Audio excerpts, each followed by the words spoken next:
రాజకీయ అంశాలు latest political updates అంటే మనతో పాటుగా సీనియర్ సంపాదకులు తలకలు రవి గారు సిద్ధంగా ఉన్నారు. రవి గారు నమస్తే సార్. నమస్తే సార్, వైసీపీకి సాయం చేస్తే పాముకు పాలు పోసినట్లేరన్న చంద్రబాబు నాయుడు గారు. యా ఏంటి అసలు వైసీపీకి సాయం చేయడం అంటే దాని అర్థం ఏంటి? ఎవరైనా చేస్తున్నారనా? అంటే పాముకు పాలు పోయడం అన్నది సరే, తెలుగులో ఆ ప్రయోగం ఉంది సరే. ఇక్కడ అది కాదు అన్నది చంద్రబాబు నాయుడు గారు, దాన్ని కొంచెం వైసీపీ పాములకు పాలు పోయకూడదు అని. వైసీపీ పాములకు ఎట్టి పరిస్థితుల్లో కూడా పొరపాటున కూడా పాలు పోయకూడదు అని.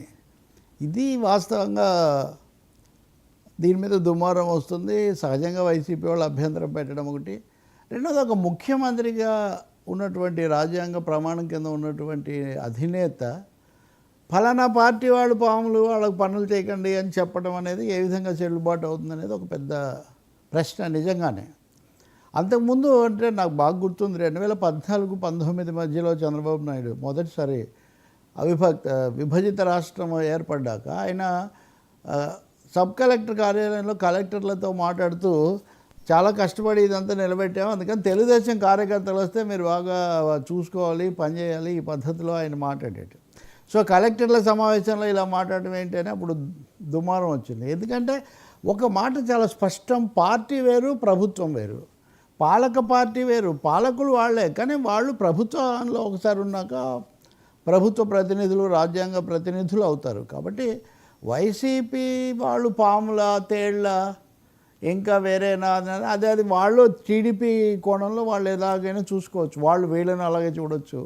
కానీ రాజ్యాంగ రీత్యా కానీ రాజకీయంగా కానీ అలా చూడడానికి అవకాశం ఎంత మాత్రం లేదు.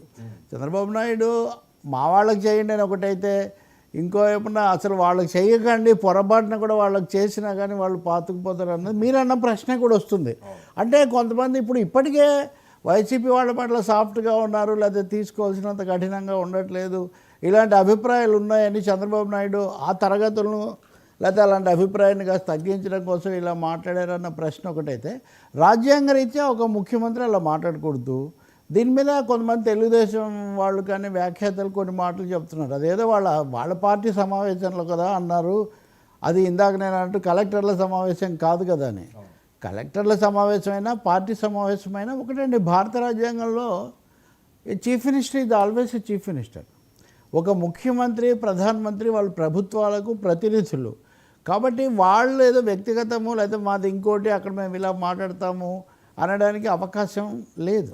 మూడో మాట నేను చెప్పేది, ఒకవేళ చంద్రబాబు నాయుడు గారు వాళ్ళ పార్టీ వాళ్ళను ఉద్దేశించి అన్నారు అనుకున్నప్పటికీ, ఈ రోజున ఆంధ్రప్రదేశ్లో లేదా తెలుగు రాష్ట్రాల్లో ఉన్న ఉద్రిక్తతలు, అసహన రాజకీయాలు, పరస్పర విద్వేషాలు ఉన్నప్పుడు ఆయన లాంటి సీనియర్ నాయకులు కొంచెం దీన్ని చల్లబరచడానికి ప్రయత్నించాలి. రాజకీయంగా ఎంతనో యుద్ధం చేయండి, కానీ పాలనా పరంగా రాజకీయ తేడాలతో నిమిత్తం లేకుండా అందరికీ కూడా మనం చేయాలి, మేమేమి ఆ విధమైన వివక్షత మేము చూపించమనే సందేశం వెళ్ళడానికి ఎక్కువ వెళ్ళటం అవసరం. కానీ దాని బదులు పాములు అది ఇదంటే ఇంక ఇప్పుడు పాములు పెట్టండి, పాములు.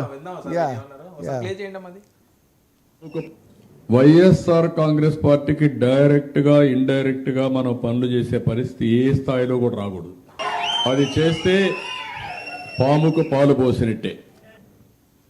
ఇది అదే దట్స్ వాట్ ఐ సెడ్. మీరు చెప్పింది మీరు అన్నది అదే కదా.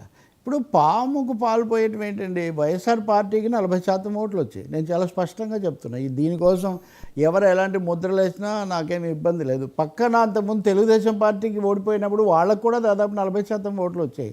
అంటే గెలిచిన పార్టీకే పనులు చేయాలి, ఓడిన పార్టీకి డైరెక్ట్గానే కాదు ఇండైరెక్ట్గా కూడా పనులు చేయకూడదు అనేటైతే అది ఎలా కుదురుతుంది? ఈ 40% ఓట్లు వేసిన వాళ్ళు ఓటర్లు కాదా? వాళ్ళకు రాజ్యాంగంలో హక్కు లేదా? ప్రభుత్వం నిర్ణయం మీరు తీసుకుంటారు. ఇప్పుడు ఉదాహరణకు ఒక లైన్లో ఓట్లు వాళ్ళకి ఎక్కువ వచ్చాయనుకుందాం, అక్కడి నుంచి వాళ్ళు వస్తారు, ఇక్కడ రోడ్డు వేయాలంటారు, లేకపోతే ఇక్కడ ఇంకొకటి పెట్టాలంటారు, షెల్టర్ పెట్టాలంటారు, లేకపోతే స్కూల్ సమస్య అంటారు, అనేక అంశాలు వస్తాయి. వార్డు స్థాయి నుంచి రాష్ట్ర స్థాయి వరకు. ఎవరు తెచ్చారు అని కాదు కదా ఒక ముఖ్యమంత్రి కానీ ఒక కేంద్ర మంత్రి కానీ చూడవలసింది. ఇదే కదా మనం కేంద్రంలో కూడా ప్రతిపక్ష రాష్ట్రాల పట్ల మోదీ వివక్షత చూపిస్తున్నాడు అనేది ఒక తీవ్రమైన నిరసన ఉంది కదా. ఇక్కడ అసలు అధికారికంగానే ముఖ్యమంత్రి హోదాలో పాముకు పాలు పోసినట్టే అంటే అది కాదండి. ఉదాహరణకు వర్మ గారికి వైసీపీ ఆయన తెలుసు, ఆయన ద్వారా వెళ్ళాడు, అక్కడ సమస్య న్యాయమైంది అయితే చేయాలి, లేకపోతే కుదరదని చెప్పాలి. ఒక తెలుగుదేశం ఆయన తప్పు సమస్య తెచ్చాడు, లేదా ఓ బీజేపీ ఆయన తెచ్చాడు, ఇది కుదరదు బాబు మా పద్ధతి కాదని చెప్పాలి. అంతేగాని సమస్యను బట్టి అంశాన్ని బట్టి మీరు చేయాలా, పార్టీని బట్టి తెచ్చిన వాళ్ళని బట్టి మీరు చేయాలనేది ఇక్కడ ముఖ్యమైన ప్రశ్న. రాజకీయంగా చూసినా రాజ్యాంగ రీత్యా అసలు చెల్లుబాటు అయ్యే అవకాశమే లేదనుకోండి. కాబట్టి చంద్రబాబు నాయుడు ఇంత మాట ఎలా ఆయన అన్నారు అన్నది ఒక పెద్ద ప్రశ్నే. కానీ బహుశా ఆయన మీద ఒత్తిడి, లేకపోతే ఆయన కూడా ఇంకా కాస్త దూకుడు పెంచకపోతే కుదరదు అనే దానికోసం అన్నారేమో. అందుకే మీరు చూస్తే సమర్థించుకుంటూ ఏమీ కనపడదు. నిన్న మధ్యాహ్నం నుంచి ఈ విషయం మీద దుమారము, చర్చ, వ్యాఖ్యలు వస్తున్నాయి. కానీ నేను మాట్లాడింది 100% సరైంది, అందులో ఏం తప్పు లేదని చంద్రబాబు నాయుడు కానీ వాళ్ళ అధికార ప్రతినిధి కానీ ఎవరు ఇంతవరకు ఏమీ ముందుకు వచ్చి చెప్పింది లేదు. అది ఒక విధంగా టంగ్ స్లిప్ అంటారే, మాట తూలేరా లేదా అనేది ఒకటైతే నేను అనుకుంటున్నా. కాకపోతే ఏదో సర్దుబాటు చేసుకునే ప్రయత్నం చేస్తారు. నేను రాజకీయంగా చేయొద్దండి అని చెప్పానని అట్లా ఏమైనా వివరణ ఇస్తారేమో తెలియదు. కానీ ఇది మంచిది కాదు. నాకు బాగా తెలుసు. నేను సుందరయ్య గారి దగ్గర నుంచి, ఎన్టీఆర్ దగ్గర నుంచి, చంద్రబాబు, జగన్ వరకు అన్నీ మనం చూస్తూ ఉన్నాం కదా. ఎవరు అధికారంలో ఉన్నా కొంతమంది సమస్యలు బాగా చెప్తారు, బాగా రిప్రజెంట్ చేస్తారు. వాటిని గురించి మనం వినాలి. కొన్నిసార్లు అయితే కనుక ముఖ్యమంత్రులు ఎవరు ఏదున్నా కానీ కమ్యూనిస్టులు తీసుకొచ్చేటటువంటి సమస్యలు మీరు తప్పకుండా చేయండి అని చెప్పడం నాకు తెలుసు. నా బోడేపూడి వెంకటేశ్వరరావు లేదా ఈవెన్ నోముల నరసింహయ్య తర్వాత బీఆర్ఎస్లో చేరాడు. కానీ 2-3 సార్లు ఆయన వాళ్ళిద్దరే ఉన్నారు కదా, వాళ్ళు చెప్పినవి చాలా ఎక్కువగా చేసేవాళ్ళు. నాకు బాగా తెలిసి పాలక పార్టీ నాయకులు కూడా వీళ్ళ దగ్గరికి వచ్చేవాళ్ళు. అంటే వర్మ పలానా ఎక్స్ వచ్చాడంటే ఈయనకేదో ఇంట్రెస్ట్ ఉంటుంది అనుకుంటారా, అలా కాకుండా వీళ్ళ ద్వారా వెళ్తే మంచిదని.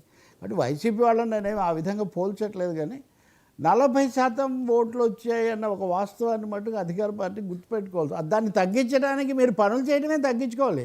వైసీపీకి ఉన్న 40% ఓటింగ్ మీరు తగ్గించాలంటే ఏం చేయాలి? అటువైపు వాళ్ళకి పనులు చేసి వాళ్ళ ద్వారా ఓటర్లు తెలుగుదేశం వాళ్ళు మాకు చేస్తున్నారని మీరు చేస్తే అప్పుడు మీ వైపు వాళ్ళు మొగ్గుతారు. కానీ వాళ్ళకి మేము చేయమంటే ఆ 40% అంటే వైసీపీ ఓట్లను చంద్రబాబు గారు యథాతథంగా కాపాడదలుచుకున్నట్టు లెక్క. ఆ 40% అలాగే ఉంటుంది. మీరు చూశారు కదా, తెలంగాణ వచ్చిన కొత్తలో కూడా కేసీఆర్ మొత్తం ప్రతిపక్షాన్ని చేర్చుకున్నారు కదా.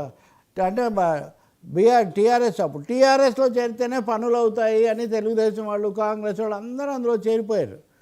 అలాగే వైసీపీ వాళ్ళు కూడా 23 మంది శాసనసభ్యులు టీడీపీలో చేరారు. ఇప్పుడు ఒక విధంగా రాజకీయాల్లోకి రావడం పనులు చేయించుకోవడానికి, సంపాదించుకోవడానికి, లేకపోతే ప్రాజెక్టులు, కాంట్రాక్టులు పొందడానికి అని కొంతమంది భావిస్తుంటారు. కాబట్టి బహుశా చంద్రబాబు నాయుడు వ్యాఖ్యలు ఒక ఎర, ఒక వల, ఒక బెదిరింపు అని కూడా అనుకోవచ్చు. అంటే అక్కడ ఉంటే మనకు పనులు కావు, ఇక్కడ ఉంటేనే పనులు అవుతాయి. ఇది చాలా రోజులుగా నడుస్తున్న థియరీయే. ఇక్కడ నిజంగానే వైఎస్ఆర్సీపీ వాళ్ళకి పనులు అవుతున్నాయా ఇక్కడ?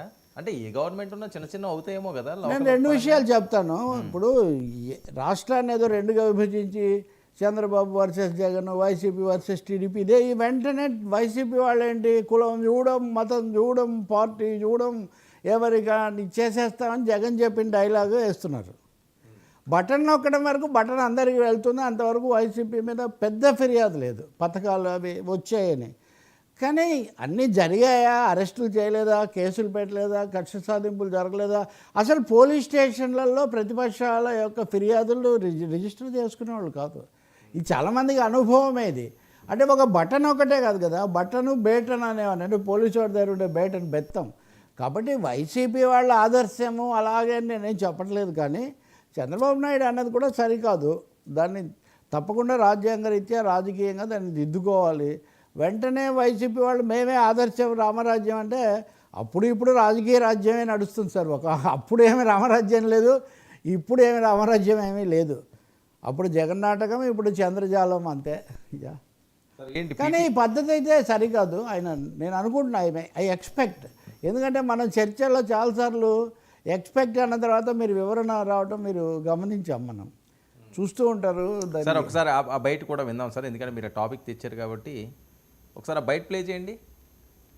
డైరెక్ట్గా ఇండైరెక్ట్గా మనం పనులు చేసే పరిస్థితి. మిమ్మల్ని ఒకటే కోరుతున్నా, వైఎస్ఆర్ కాంగ్రెస్ పార్టీకి డైరెక్ట్గా ఇండైరెక్ట్గా మనం పనులు చేసే పరిస్థితి ఏ స్థాయిలో కూడా రాకూడదు. ఇది ఇంప్లిమెంటేషన్ చేసేటప్పుడు మాత్రం కులం గాని, మతం గాని, ప్రాంతం గాని, రాజకీయాలు గాని, పార్టీలు గాని ఇవేవి కూడా చూడొద్దండి.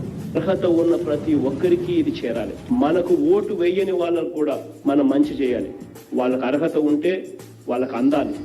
మనం చేసిన మంచిని చూసి రేపొద్దున వాళ్ళే మళ్ళీ మనకు ఓటేసే పరిస్థితిని మనం క్రియేట్ చేసుకోవాలి. ఎన్నికలు అయ్యేదాకే రాజకీయాలు. ఎన్నికలు అయిపోయిన తర్వాత అందరూ మన వాళ్ళే. రైట్, ఆయన చెప్పిన సుభాషితాల్లో నాకేం అభ్యంతరం లేదు. అలాగే నేను చెప్తున్నా కదా, బటన్ నొక్కడం కార్యక్రమం వరకు అందరికీ చేరిందనే ఒక అభిప్రాయం సాధారణంగా అదొకటే వాళ్లకు సద్భావన. కానీ చంద్రబాబు వ్యాఖ్యల సమస్య అంటే వర్మ, మనం దీన్ని ముగించాలి కదా. ఆయన చెప్పింది పార్టీ వాళ్లకు అని అనుకుంటే అది రాజకీయంగా పొరపాటు. రెండవది వాళ్ళ పార్టీలో సమస్యలు ఉన్నాయని తెలుస్తుంది. అంటే పార్టీ వాళ్ళ సమావేశంలో వైసీపీకి ఎవరు చేయకండి అని అంతగా పార్టీ అధినేత చెప్తున్నాడంటే కొంతమంది అటు చేస్తున్నారేమో అనే ఒక సందేహానికి అవకాశం వస్తుంది. ఆయన చెప్పింది అధికారులకైతే అది తప్పు.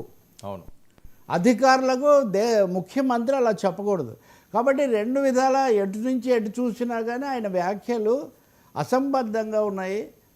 అవి ప్రజాస్వామ్యానికి కానీ పార్టీ వ్యవస్థకు కానీ ఏమాత్రం మేలు చేయవు.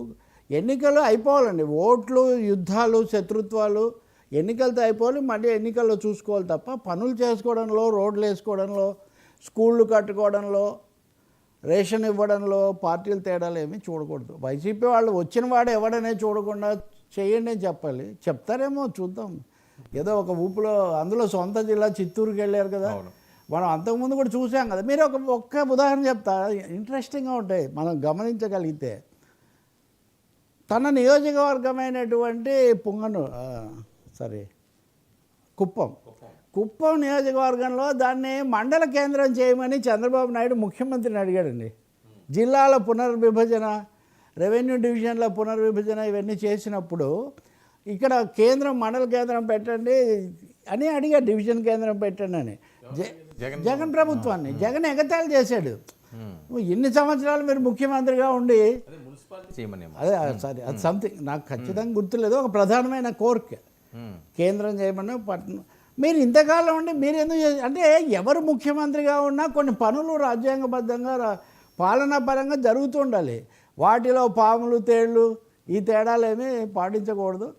చూద్దాం మరి బాబు గారి నుంచి మళ్ళీ దీని మీద వివరణ, సవరణ ఎలా వస్తుందో చూద్దాం. కానీ రావాల్సిన అవసరం మాత్రం ఉంది. నేను చెప్తున్నా కదా, మీరు పార్టీ వాళ్ళకి చెప్పారంటే మీ పార్టీలో వైసీపీ వాళ్ళు కొంతమంది అనుకూలమైన వాళ్ళు ఉన్నారని భావిస్తారు.